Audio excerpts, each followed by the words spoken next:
Irmãos, nós vamos meditar um pouco sobre o que é uma vida de oração. Vamos ler no Salmo 116, no verso 1 e 2, diz assim: Amo Adonai, porque ele ouviu a minha voz quando orei, porque voltou os seus ouvidos para mim, clamarei por ele enquanto eu viver. Bem, qual é o tipo de Deus que nós temos? Sem dúvida nenhuma, é o tipo que tem prazer em responder orações. Vamos ver alguns exemplos de 3 homens de oração que nós encontramos nas Escrituras. Primeiramente, vamos falar sobre Davi. Houve um momento em que Davi estava cercado de inimigos.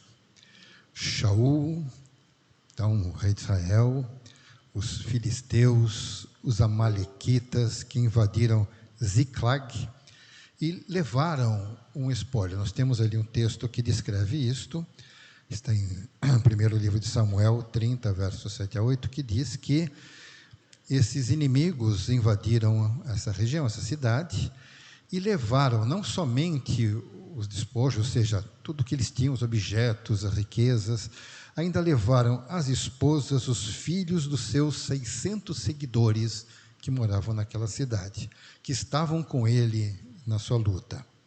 E que, depois disso, o culpavam por causa desse evento, para aquilo que tinha acontecido, e quiseram até mesmo matá-lo, apedrejá-lo por causa disto. Mas havia um propósito de Deus para aquele momento na vida de Davi. Foi nesta hora, com esse evento, que ele se tornou rei, porque logo depois ele soube da morte do rei Saul, e a ação de Davi foi orar a Deus. E a preparação que ele teve, então, foi preparado, não somente orou, mas ele agiu. Então, isso resultou que Saul se matou, né? E Davi não apenas reconquistou, trouxe de volta as esposas, os filhos e tudo que foi levado, como também reconquistou a confiança dos seus seguidores e ele se tornou rei no lugar de Saul. Isso é apenas um dos exemplos que nós temos a respeito de Davi com a oração. Vamos falar sobre Daniel. Daniel e seus amigos, certo? Ananias, Misael e Azarias, eles tinham um relacionamento bastante íntimo com Deus, conforme está no livro de Daniel, capítulo 2, e isso salvou a vida dos seus amigos e até mesmo dos sábios da Babilônia. Nós sabemos que pela oração, os seus amigos que foram lançados numa fornalha de fogo, não tiveram nenhum problema, e até mesmo quando o rei queria matar todos os sábios, que incluía até Daniel, Daniel orou, e Deus mostrou para ele qual foi o sonho do rei, e isso salvou tanto a sua vida como de todos os outros sábios, que nem eram seguidores do Eterno, mas evitou uma grande matança ali. Daniel era um homem de oração. O texto descreve que ele orava 3 vezes ao dia. De manhã, à tarde e à noite, ele aparecia na janela do seu quarto, que era em direção a Israel, em direção a Jerusalém, e ele orava. Isso era algo que fazia com que ele demonstrasse o quanto ele conhecia o seu Deus, e sabia que Deus estava presente na vida dele. Daniel orava constantemente, estudava as Escrituras, e suas orações eram sempre eficazes, pois estavam alinhadas. E por que eficazes? Porque quando ele orava, o Eterno o ouvia, o Eterno o atendia. Nós, irmãos, hoje em dia, nós vemos que muitas pessoas, muitos daqueles que são servos de Deus, até perderam o hábito de orar. Acha que basta frequentar a congregação, ter amizade entre os irmãos, participar das atividades, participar das festas, tudo isso aí indica comunhão com o Eterno. Não é bem assim. Na realidade, a comunhão com o Eterno é demonstrada quando nós realmente nos relacionamos com Ele. Porque frequentar uma congregação é bom. Frequentar uma congregação é agradável, é bom ter a amizade, a presença dos conhecidos, amigos, mas o principal alvo de uma comunidade que se diz messiânica ou daqueles que dizem que servem a Deus é estar com Ele, falar com Ele, saber que o nosso Deus não é um Deus teórico, não é uma coisa... E sem contar que muita gente também, quando ora, tem apenas um propósito egoísta. Por quê? Porque quer receber. Eu preciso disso, eu quero aquilo, mas não conversa com o Eterno, não reconhece quem Ele é. Se uma coisa que nós temos que aprender é que o nosso Deus não é nosso servo que se colocou à nossa disposição para fazer toda a nossa vontade. Isso é coisa de gênio da lâmpada. É só esfregar a lâmpada e com a tua vontade, atender seus desejos. Não, nosso Deus não está nessa posição. O nosso Deus, Ele deve ser reconhecido como Deus, sendo que nós temos que servi-lo e não Ele nos servir.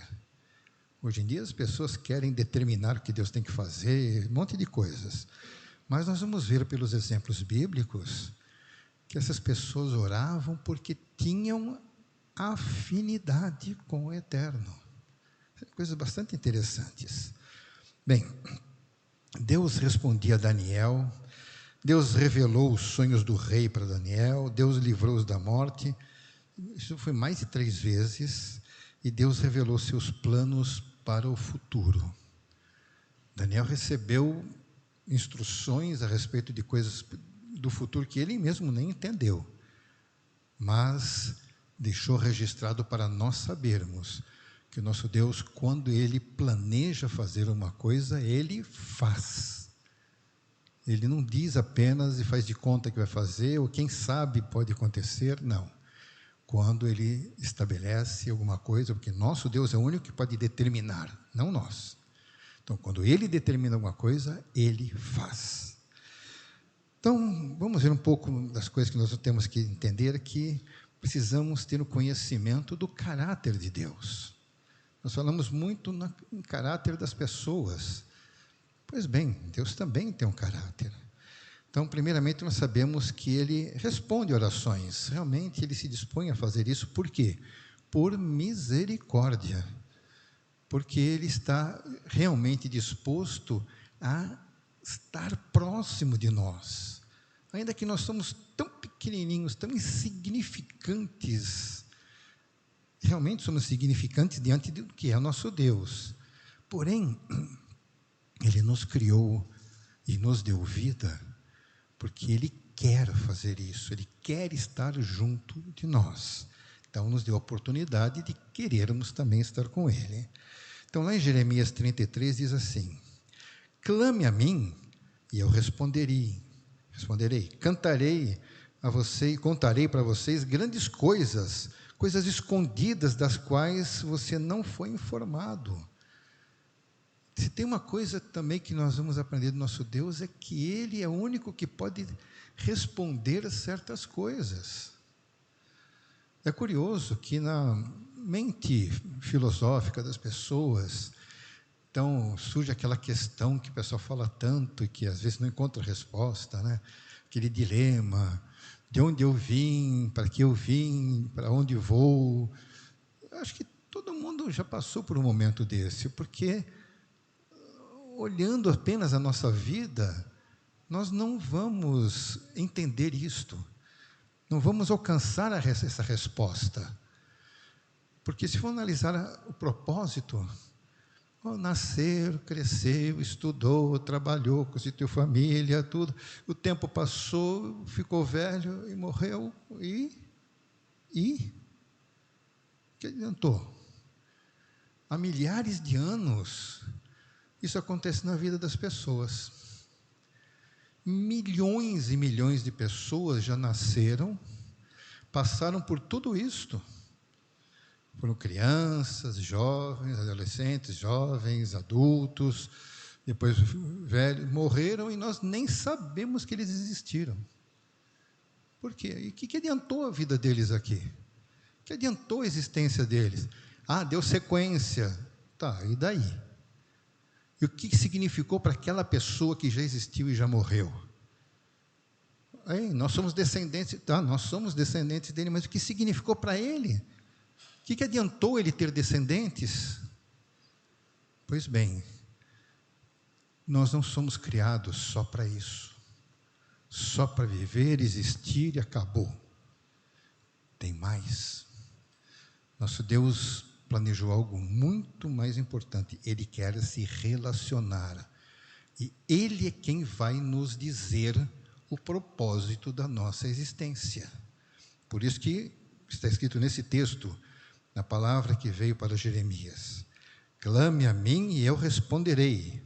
Contarei a vocês coisas grandes, coisas escondidas das quais você não foi informado. E não tem outra pessoa que possa esclarecer, só Ele. Também a santidade de Deus, o que é? O que faz Ele ser diferente e separado de tudo. Sempre nos mostrará o que fazer. A oração é algo natural do nosso espírito. Em Romanos 8:26 diz assim: de forma similar, o Espírito nos ajuda em nossa fraqueza, porque não sabemos como orar como devemos, mas o próprio Espírito intercede por nós com gemidos muito profundos para serem transmitidos, são muito profundos para serem transmitidos por palavras. Então, certas coisas, irmãos, que são do nosso espírito, lá do nosso interior, nossa alma, não são facilmente expressas em palavras, pelo nosso entendimento. Tem certas coisas que o próprio Espírito de Deus, quando nós temos comunhão com Ele, isso é o diferencial.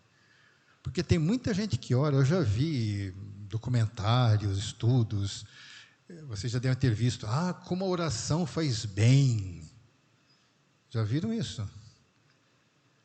Mas então, que tipo de oração? Qualquer oração. Pode ser de qualquer orientação religiosa, mas o pessoal muitas vezes confundem a meditação com oração. Porque algumas pessoas têm aquelas rezas escritas, repetitivas, em que as pessoas simplesmente repetem aquilo, mas entram numa condição de introspecção, que se chama de meditação. É uma coisa introspecta, que a pessoa olha para dentro de si. Faz bem? Faz, né? Acho que as psicólogas aqui podem confirmar que faz bem isso, né? A pessoa olha para dentro de si mesmo, pensar, meditar, refletir, relaxar. Isso faz bem. Mas isso nos traz comunhão com Deus? Não necessariamente. Isso é algo que faz bem para a pessoa, ou seja, uma coisa meio egoísta até. Porque a oração é um pouco mais do que isto. Ela faz bem, no caso, na oração, no contexto bíblico, não só por isso, tudo bem, meditar faz bem, faz. Então não há nada de errado nisto. Mas a oração, quando é uma comunicação com Deus, e Deus fala conosco, vai muito além da mera meditação. Vai muito além daquele momento de simplesmente de introspecção, de avaliação. Vai muito mais, porque quando Deus fala conosco, não tem nada que possa descrever essa experiência. E Deus fala com qualquer um? Fala com qualquer um. Qualquer um que queira ou qualquer um que ele queira também falar. Então, é uma experiência que está ao nosso alcance. Então, nós sabemos que o Espírito de Deus, quando age em nós, Ele vai até mesmo nos permitir orar de maneira certa.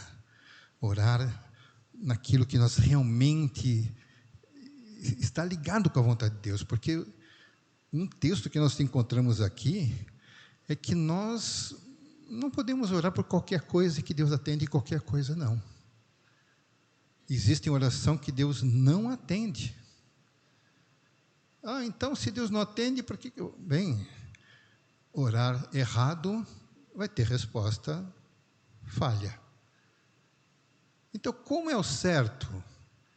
O certo é justamente nós termos comunhão com Deus.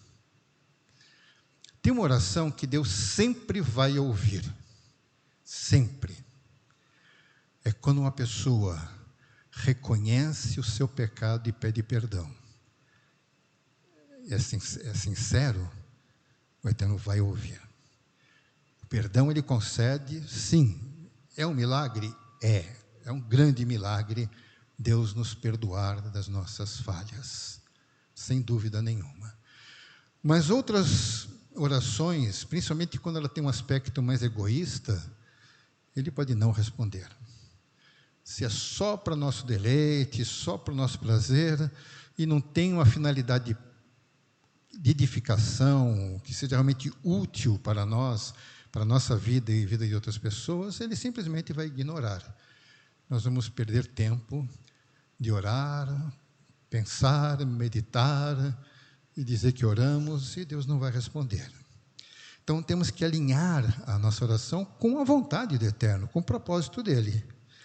Em Romanos 8, no verso 27 e 28, diz assim: aquele que sonda os corações conhece a intenção do Espírito, porque o Espírito intercede pelos santos de acordo com a vontade de Deus.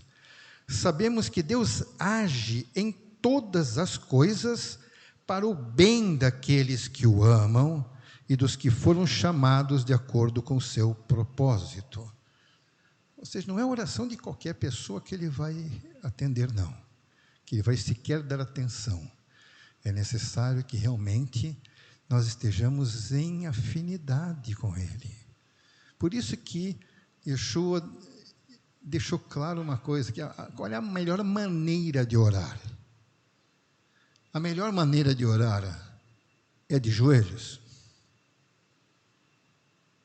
sentado, deitado. Qual a melhor maneira de orar? A melhor maneira de orar, Yeshua disse, é trancado no seu quarto. A posição que se ficar, aquela que você quiser fazer. Quer ficar ajoelhado, ajoelhe. Quer ficar sentado, fique. Como quiser. A posição, nosso Deus não estabeleceu qual é o melhor. Mas Ele disse que é a hora que você realmente se desliga de tudo e foca em falar com Ele. Aí então Ele vai ouvir. Em João 15, versos 5 a 8, diz assim: eu sou a videira e vocês são os ramos. Se alguém permanecer em mim e eu nele, esse dá muito fruto, pois sem mim vocês não podem fazer coisa alguma. Se alguém não permanecer em mim, será como o ramo que é jogado fora e seca. Tais ramos são apanhados, lançados ao fogo e queimados. Se vocês permanecerem em mim, e as minhas palavras permanecerem em vocês, pedirão o que quiserem e lhes será concedido. Meu Pai é glorificado pelo fato de vocês darem muito fruto, e assim serão meus discípulos. Mas não está escrito então que vocês pedirem o que quiserem será concedido? Desde que nós estejamos em afinidade com nosso Deus, o Espírito de Deus esteja dirigindo nossas vidas, nós vamos querer o que Deus quer. Então, Ele vai atender. Não vamos pedir errado. Mas quando as pessoas só querem receber, pessoas só querem riqueza, só querem prosperidade, só querem solução de problemas, abertura de portas, é só isso, nossa vida se resume só nisso. Como disse, nosso Deus não é nosso servo. Ele pode dar todas estas coisas, mas antes de tudo nós temos que ser pessoas gratas, que reconhecemos quem Ele é, que sabemos que Ele é o nosso Deus e que está atento às nossas vidas. Ele sabe que nós precisamos. Não está escrito que o nosso Deus já sabe que nós vamos pedir antes mesmo de nós falarmos? Por quê? Porque nada escapa ao conhecimento do nosso Deus. Ele sonda nossas vidas a cada instante. Sondar nossas vidas significa, diante de Deus, não é só o que nós estamos fazendo por fora, não são só nossas expressões faciais, nossos atos, o que fazemos com as mãos, o que fazemos com os pés, aonde levamos nosso corpo, não é só isto. Quando Ele sonda tudo que passa nos nossos pensamentos. Ele sabe tudo o que nós sentimos, porque Ele é Deus, Ele nos criou, foi Ele que colocou tudo isso em nós. Então Ele sabe, Ele sonda. Não escondemos nada de Deus, a gente quer esconder dos outros. Nós podemos esconder de todo mundo, mas nunca vamos esconder diante do nosso Deus. Então, Ele sabe nossas fraquezas, Ele sabe em que nós somos fortes, o que nós somos mais vulneráveis, Ele sabe de tudo. E antes mesmo de nós pedirmos, Ele já sabe, mas Ele quer que nós peçamos, porque ou pedir significa que nós estamos falando com Ele. Mas quando fazemos isso dirigido pelo Espírito de Deus, tem uma conotação tão especial. Então, as orações que são eficazes, oração que transforma situações. Ele responde também uma coisa, a quem vai fazer alguma coisa. Tem muita gente que quer de maneira muito estática, pede e espera receber, espera cair do céu. Mas nós vamos ver que muitos destes exemplos que nós lemos da Bíblia são pessoas que estavam orando para poderem fazer alguma coisa, capacitando para realizar. Então, nosso Deus está muito atento a isso também. Ele tem muita coisa para fazer e quer nos usar. Quando não temos a resposta que nós queremos, é porque nosso pedido não está alinhado com o propósito do nosso Deus. Sabe que teve uma oração que Yeshua fez que o Eterno não respondeu? Teve uma vez que ele pediu, se possível for, afasta de mim este cálice. Ele expressou a vontade dele naquele momento. Mas, ao mesmo tempo, ele reconheceu que talvez não fosse atendido. Por isso é que ele disse, contudo, não se faça a minha vontade, mas a sua. Isso para nós é importante. Às vezes nós temos uma vontade de alguma coisa, gostaríamos que o Eterno nos desse, podemos até dizer isso para Ele, porque nós, às vezes, não sabemos se é a vontade dEle ou não, mas estejamos certos que se Ele não der é porque não era a vontade dEle. Então, isso é muito importante. Então, Yeshua mostrou com isto que nem sempre Ele faz o que nós pedimos, mas então o que Ele faz é nos fortalecer, nos leva à posição de podermos fazer então a vontade dEle. Em Tiago, capítulo 5, 16, diz assim, portanto, confessem os seus pecados uns aos outros e orem uns pelos outros para serem curados. A oração de um justo é poderosa e eficaz. Sabe, irmãos, que soa muito estranho ao meu ouvido certas colocações que as pessoas fazem. Esta é uma oração forte. Sabe que eu nunca li nada disso na Bíblia? O que é uma oração forte? Que você tem que me explicar. É uma oração que tem umas palavras de ânimo, que Deus tem que fazer. Isso é oração forte? A oração forte é aquela em que a pessoa é muito humilde na presença de Deus. A oração não é forte, irmãos. Não tem poder, não é a oração que tem poder, irmãos. Quem tem poder é o nosso Deus. É a forma, a maneira como fazemos é que torna ela aceitável a Deus ou não. A oração forte é aquela que Deus aceita. Não, olha que oração, tem gente que repete, repete, às vezes eu recebo lá no WhatsApp, no Facebook, a oração forte, toda escrita, como é que é. Isso não tem padrão bíblico de jeito nenhum. Não existe oração forte, irmãos. Essas coisas de oração forte é coisa da Umbanda, lá que tem as coisas assim. Mas diante de Deus não tem oração forte. Tem uma pessoa humilde na presença de Deus, que Deus está atento e vai atender. Nós temos que ser mais humildes na presença do nosso Deus. Isso é importante. Elias era humano como nós. Ele orou fervorosamente para que não chovesse, e não choveu sobre a terra durante 3 anos e meio. Que poder de Elias, né? Elias tinha poder? Elias, como diz o texto, é igual a nós. Qualquer um de nós poderia ter feito isto, se fosse o propósito de Deus. Mas como Deus o instruiu a fazer isso, ele orou, as pessoas viram ele orar e viram o resultado. Não choveu 3 anos e meio. Era poder de Elias? Nenhum.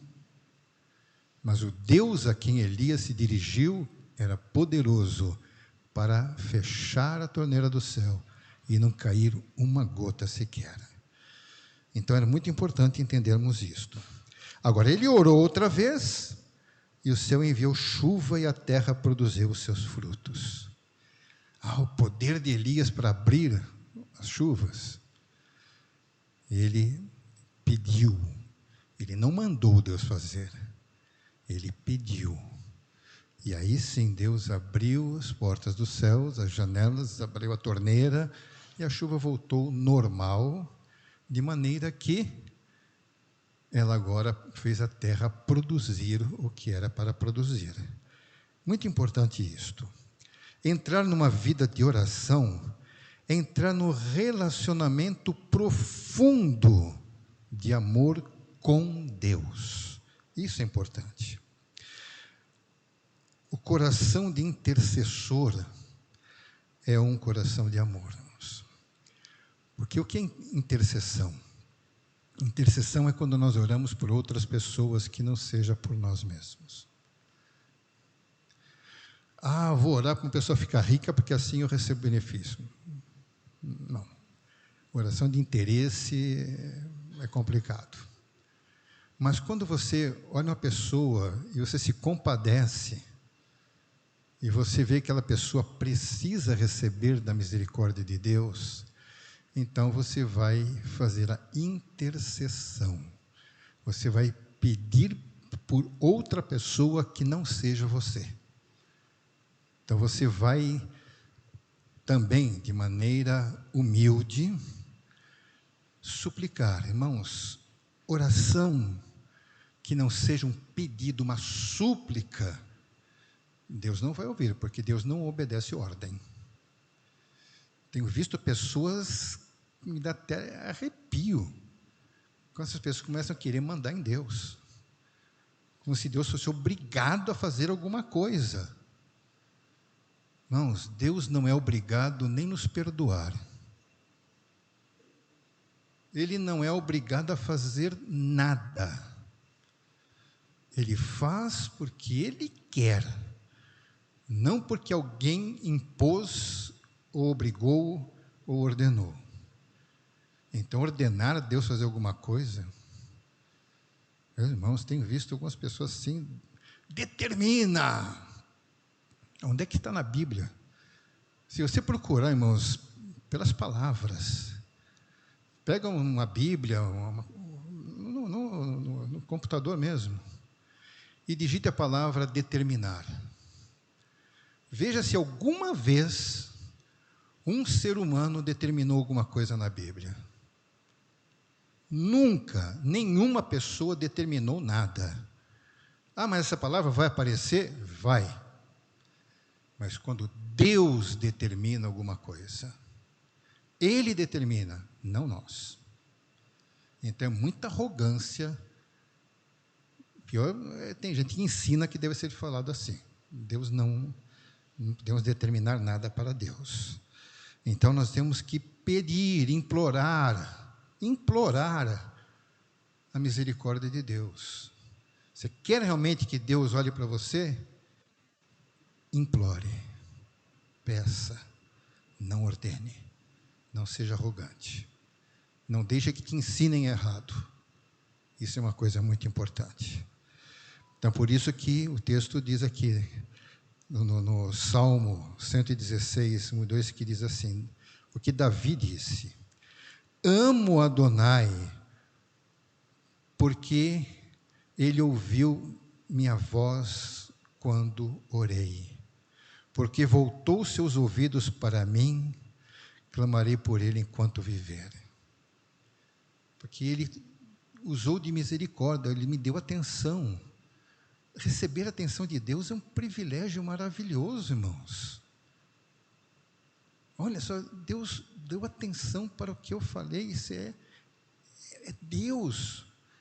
Não foi o presidente de uma grande nação. Não foi um personagem famoso, um político, um artista, um milionário, um bilionário, um trilionário, deu atenção para mim. Tem gente que se encostar na mão de um artista já não lava mais, né? Aquela pessoa famosa tocou na minha mão, eu não vou mais lavar minha mão. Que isso? Ser humano é ser humano, irmãos. Ninguém deve ser ídolo. A própria palavra está dizendo que está tudo errado. Ídolo. Uma pessoa ser um ídolo? Não. Nosso Deus não é ídolo. Nosso Deus é muito mais do que um ídolo. Ele sim é quem nós devemos reconhecer como importante para nós. E assim disse Elias, que nós vemos no primeiro livro dos Reis, capítulo 18, versos 36 e 37. À hora do sacrifício, o profeta Elias colocou-se à frente e orou: ó Senhor Deus de Abraão, de Isaque e de Israel, que hoje fique conhecido que tu és Deus em Israel e que sou teu servo, o que fiz todas estas coisas por ordem tua.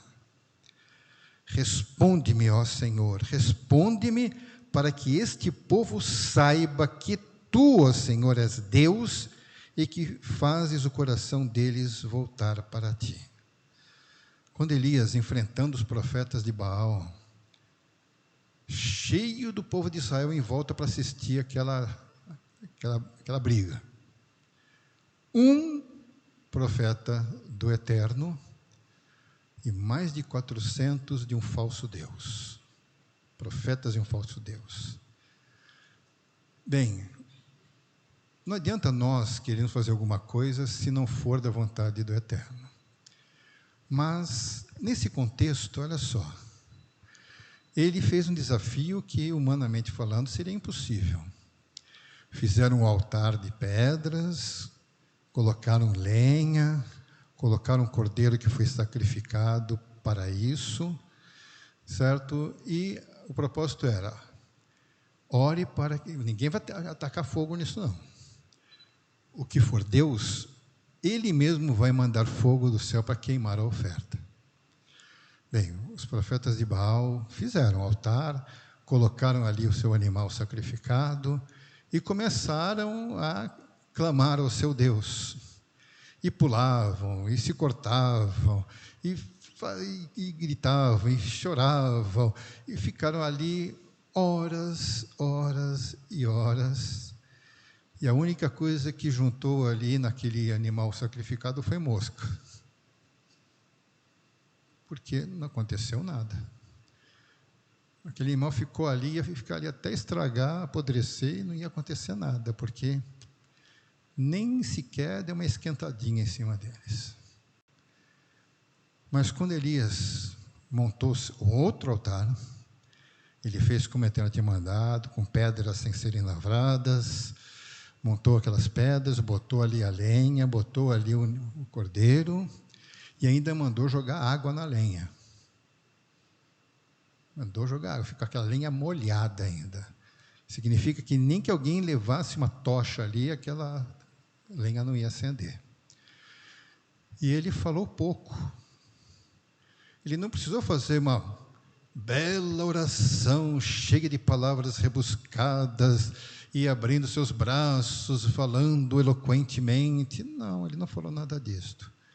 Ele só disse isto: ó Senhor, Deus de Abraão, de Isaque e de Israel, que hoje fique conhecido que tu és Deus em Israel e que eu sou teu servo, e que fiz estas coisas por ordem tua, não foi ele que inventou de fazer.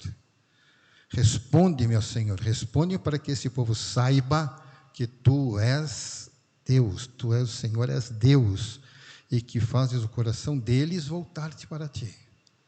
Foi só isso que ele falou. Não gastou 30 segundos. E desceu um fogo tão grande em cima daquela oferta, que queimou o cordeiro, queimou a lenha, e até a água que estava em volta ali secou, pelo calor do fogo que desceu.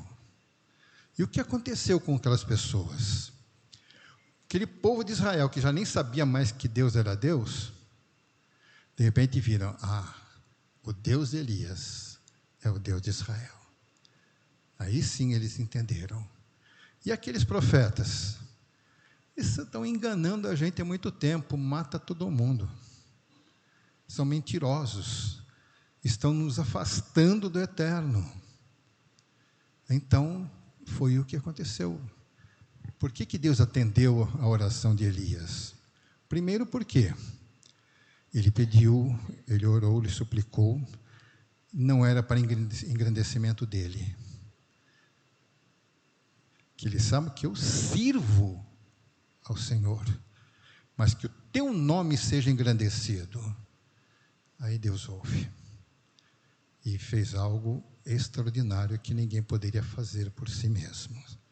Então, irmãos, se tem uma coisa que nós precisamos atentar, é desenvolver uma vida de oração que não seja por rotina. Mas Elias tinha uma rotina, 3 vezes por dia. Tinha uma certa rotina, mas ele disse que orava. Será que ele levou o Sidur lá?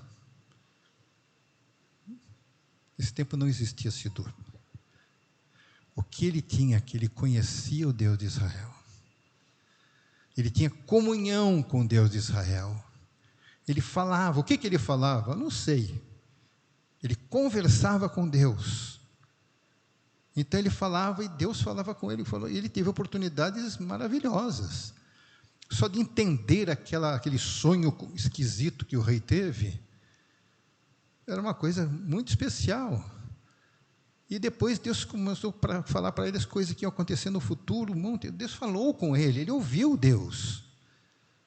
Que privilégio dele, o que ele tinha de especial? A única coisa que ele tinha especial é que ele se dispôs a ouvir Deus. Ele pode falar do mesmo jeito com você? Pode.